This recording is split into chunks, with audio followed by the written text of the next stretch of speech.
Good morning friend, sociology with Dhruv Dikshit channel में आज आपके साथ में कोविड-19 और सामाजिक परिवर्तन पे चर्चा करूंगा। कोविड-19 1.5 साल से चल रहा है। अभी कितना चलेगा, कब तक चलेगा, इसके बारे में कोई भविष्यवाणी या कोई विवेचना नहीं है। समाज वैज्ञानिक, प्राकृतिक वैज्ञानिक, रसायन वैज्ञानिक, चिकित्सक, राजनेता सभी अपने अपने स्तर पे इससे मुक्ति पाने के लिए लगे हुए हैं। और ये भी कहा जा रहा है कि ये बदलाव करेगी। हाँ, एक बदलाव तो कर दिया है, वर्क फ्रॉम होम। हमारी कायर संस्कृति बदल गई है। भीड़ भाड़ की जगह लिमिटेड लोगों में, सीमित दायरे में होने लगे हैं। हमारे वैवाहिक संस्कार, मृत्यु संस्कार, शैक्षणिक क्रियाकलाप, रीति रिवाज, परंपराएं सभी कुछ प्रतिबंधित हैं। सभी एक निश्चित दायरे में हो रहे हैं। बदलाव तो आया, ये भी एक प्रकार का समाज में होने वाला बदलाव है, सामाजिक परिवर्तन है। सामाजिक परिवर्तन के प्रौद्योगिकी कारक, आर्थिक कारक, तकनीकी कारक, सांस्कृतिक कारक, जनसंख्यात्मक कारकों के साथ साथ महामारी भी एक कारक के रूप में अब गिनी जाएगी।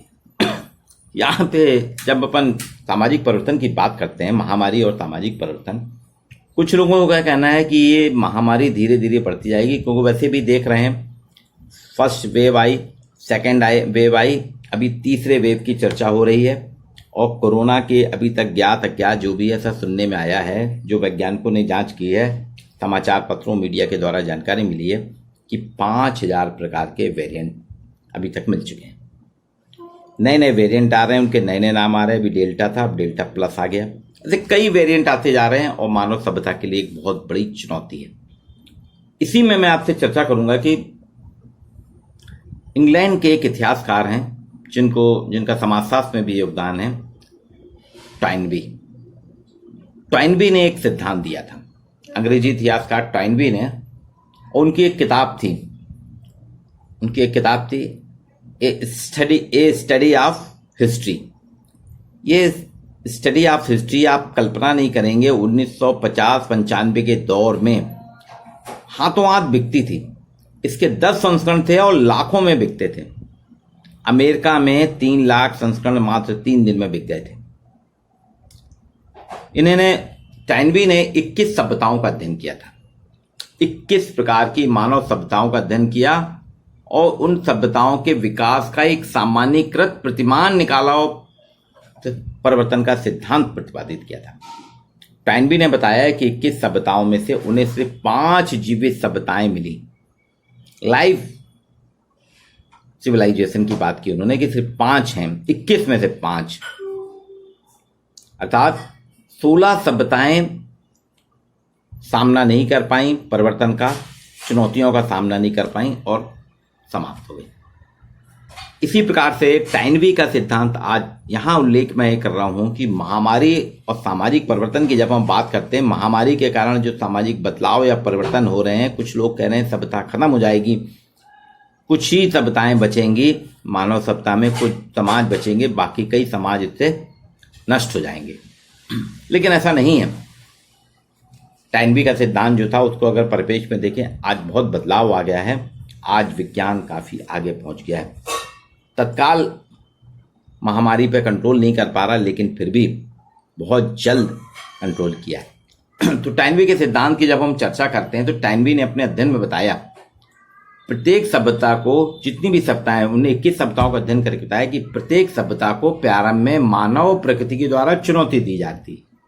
मानव और प्रकृति के द्वारा चुनौती दी जाती है। मानव इन चुनौतियों का सामना करने के लिए अनुकूलन करता है, उनके साथ में एडजस्टमेंट करता है। जो भी चुनौती आती है सभ्यता में, तो मानव क्या है, उसके साथ उस चुनौती में एडजस्टमेंट करने का प्रयास करता है, अनुकूलन करने का प्रयास करता है। और कालांतर में चुनौती के प्रत्युत्तर में, जो चुनौती आई उसके प्रत्युत्तर या रिस्पॉन्स में एक नई सभ्यता और संस्कृति का निर्माण होता है, और वो मनुष्य ही करता है। अभी जो आई है ना महामारी की चुनौती आई है, तो इसका रिस्पॉन्स देखिए आप, इसका प्रत्युत्तर क्या है, इसका रिस्पॉन्स क्या हुआ? Work from home, online teaching, online marketing, online legal aspect, online legal activities, online politics, ये सारी चीजें ऑनलाइन हो गई हैं। ये प्रत्युत्तर है, रिस्पॉन्स है। सभ्यता और संस्कृति के निर्माण के बाद मानव को जो सामाजिक चुनौतियां दी जाती हैं, प्रत्येक सभ्यता और निर्माण से मानव को कई चुनौतियों का सामना करना पड़ता है, उनसे झेलना पड़ता है, उनसे जूझना पड़ता है। और ये चुनौतियां दो तरह से, एक तो बाह्य समाज द्वारा होती हैं और कुछ आंतरिक समस्याएं भी होती हैं।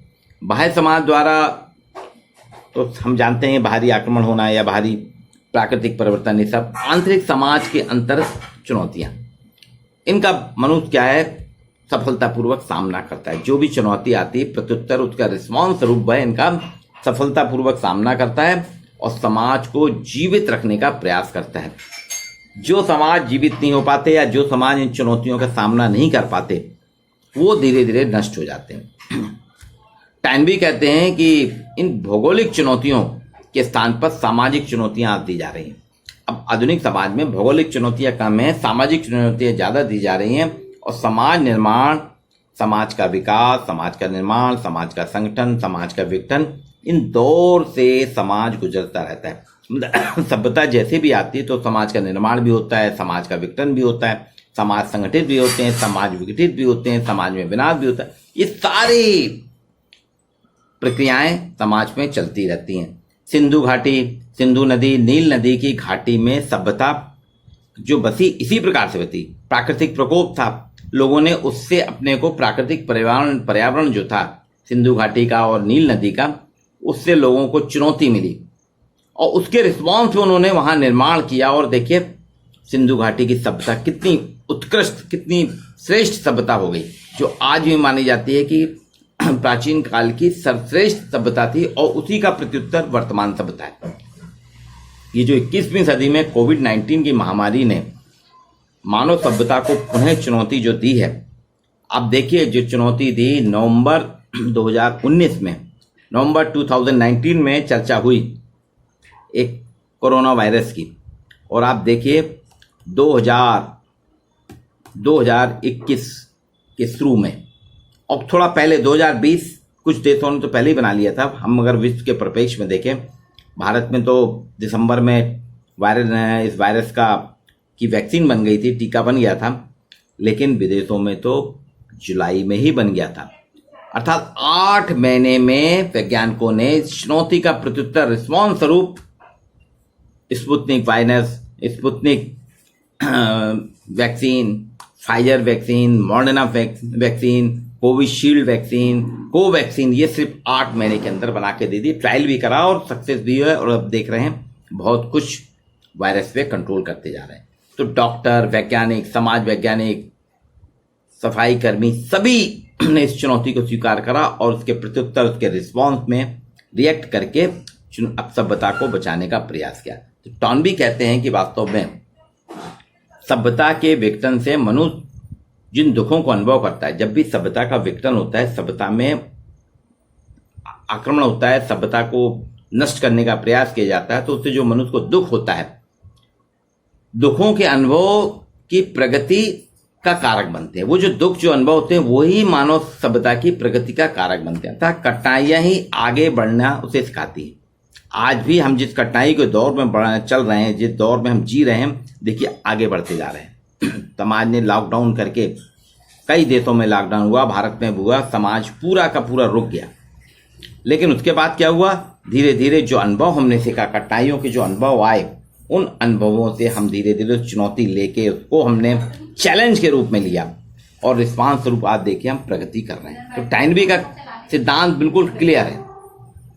टैनबी कहता है कि सामाजिक परिवर्तन चुनौतियां देता है और उन चुनौतियों के रिस्पांस स्वरूप उनका चैलेंज होता है, प्रत्युत्तर होता है, और मानव उस सभ्यता को स्वीकार करता है कि हमारी सभ्यता को अगर किसी ने चुनौती दी है तो उसको हम सहज स्वीकार करेंगे और प्रत्युत्तर स्वरूप उस जो भी संकट आया है उसको हम समाप्त करेंगे। ठीक यही वो तो कहते हैं, टैनबी ने तो यहाँ तक कहा है कि सभ्यता और धर्म को एक रथ जैसा मानना है। बोले सभ्यता और धर्म, रिलीजन, उन्हें रिलीजन के भी ईसाई धर्म का अध्ययन किया था। सिविलाइजेशन और रिलीजन की बात करते हुए कहते हैं सभ्यता और रिलीजन जो है एक धर्म की तरह है। वो कहते हैं जिस तरह रथ के पहिए की गति सभ्यता की गति है। रथ के पहियों की, व्हील्स की गति को वो सभ्यता की गति मानते हैं और कहते हैं रथ धर्म का स्वरूप है। देखिए, धर्म जो है व्हील पे चलता जाता है, रथ जो है व्हील पे चलता जाता है, आगे बढ़ता जाता है, बीच में रुकावटें आती हैं, उनसे वो लड़खड़ाते हुए फिर आगे बढ़ जाता है। अर्थात धर्म और सभ्यता दोनों समाज के साथ रहते हैं और धीरे धीरे आगे बढ़ते हैं। ये कोविड-19 जो आई है महामारी, इससे भी सभ्यता बाधित हुई है, रुकी नहीं है, बाधित हुई है। लेकिन टाइनबी का जो सामाजिक परिवर्तन का चुनौती और प्रत्युत्तर का सिद्धांत है, theory of social change, challenges and response, ये आज भी प्रासंगिक है। इतिहासकार टाइनबी ने बहुत पहले ये सिद्धांत दिया था। इतिहास ने 21 सभ्यताओं का अध्ययन करके ऐतिहासिक अध्ययन का उन्होंने अध्ययन दिया था और देखिए वो थ्योरी आज भी प्रासंगिक हो रही है। और मेरा मानना है कि कोविड-19 का जो दौर आया, हमारी मानव सभ्यता पे जो अटैक हुआ है, चाहे वो बायोलॉजिकल हो, चाहे प्राकृतिक हो, चाहे मैन मेड हो, चाहे लैब मेड हो, लेकिन ये ज़्यादा समय तक नहीं रहेगा और मानव इसको चुनौती को स्वीकार कर रहा है। हमारे वैज्ञानिक, हमारे डॉक्टर, सुरक्षाकर्मी, समाज वैज्ञानिक सभी ने इस चुनौती को स्वीकार किया, एक्सेप्ट किया, इसे भागे नहीं है और प्रत्युत्तर स्वरूप चैलेंज को स्वीकार करके रिस्पॉन्स स्वरूप देखिए नई नई दवाइयाँ निकाल रहे हैं, नए नए खोज कर रहे हैं, मानव सभ्यता को नष्ट होने से बचा रहे हैं। इसलिए टाइनबी का सामाजिक परिवर्तन का चुनौती और प्रत्युत्तर का सिद्धांत आज पुनः प्रासंगिक होता है। कोविड-19 के परिप्रेक्ष्य में हमको यही देखना चाहिए कि सभ्यताओं का विकास होता है, विनाश होता है, संगठित होती हैं, विकसित होती हैं, लेकिन इसी दौर में वो एक चक्र के रूप में चलती रहती हैं। और वो जो है कुछ लोगों ने इनका विरोध किया, जैसे बाटाबोर कहते हैं टाइनबी का जो ये सिद्धांत है चक्री नहीं है, रेखी सिद्धांत है। कुछ विद्वानों ने इसे चक्री माना है। वो कहते हैं बाटाबोर की टाइनबी वैज्ञानिक कम, फिलॉसफर ज़्यादा, उनके सिद्धांत में फिलॉसफी ज़्यादा है, वैज्ञानिकता कम है। वो कहते हैं आपसे बढ़िया तो स्पेंगलर ने सिद्धांत दिया है, लेकिन टाइनबी का सामाजिक परिवर्तन का जो सिद्धांत है अगर आज के परिप्रेक्ष्य में देखें तो बिल्कुल प्रासंगिक प्रतीत होता है, सत्य प्रतीत होता है। तो हमें महामारी के परिप्रेक्ष्य में देखना होगा कि महामारी से ज़्यादा डरे नहीं, वैक्सीनेशन कराएं और आप देखिएगा कि सभ्यता विकसित होती है और संगठित होती है। तो संगठन और विघटन एक साथ चल रहा है। तो महामारी जो आई है इसमें भी सभ्यता अपना प्रयास करेगी संगठित होने का, सभ्यता इसी तरह से आगे बढ़ती रहेगी।